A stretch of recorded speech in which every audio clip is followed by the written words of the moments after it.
dit souvent que pour être data analyst, il faut maîtriser Power BI, Tableau, Python, R, SQL. En fait, on oublie un point essentiel. Être data analyst, ça veut dire quoi? Être data analyst, c'est accompagner le business à prendre des décisions éclairées en analysant la donnée.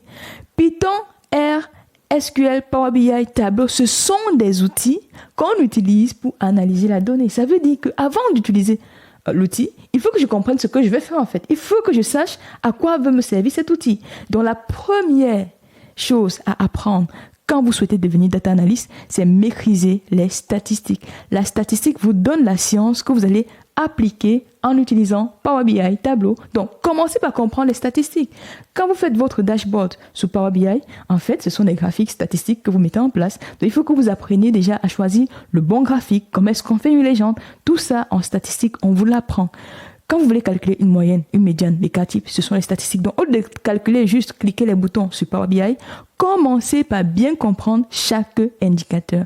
Et pour comprendre ces indicateurs-là, voici 4 livres que je vous recommande.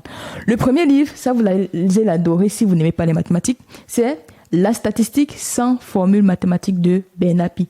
Aucune formule mathématique. Je dis souvent ici que la statistique, en fait, c'est avant tout une démarche, une logique. Et avec ce livre, vous aurez la logique, la démarche, comment interpréter les bonnes pratiques à mettre en place pour faire des statistiques. Premier livre, La statistique sans formule mathématique de Bernapi. Si vous aimez apprendre par la pratique comme moi, le livre que je vous recommande pour comprendre cette fois-ci plus l'inférence statistique, qui est très utilisé en marketing pour faire notamment ce qu'on appelle l'A/B testing, c'est Langage R et statistique, initiation à l'analyse de données de Marie Vogoyo. Franchement, vous avez tout ce qu'il faut, la pratique en R, pour faire l'analyse de variance, les tests d'hypothèse, tout ça disponible dans ce livre.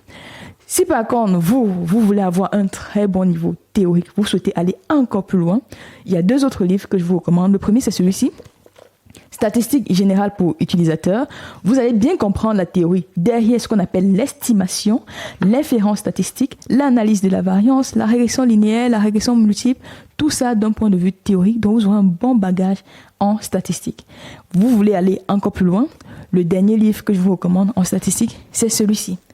Probabilité, analyse des données et statistiques de Gilbert Sapota. Franchement, avec ça, vous aurez un excellent niveau en statistique. Donc voilà ce que j'avais à partager avec vous. Power BI, Tableau, Python, R, ce sont des outils. Commencez par les statistiques. Abonnez-vous pour plus de vidéos. Let's go. Bye.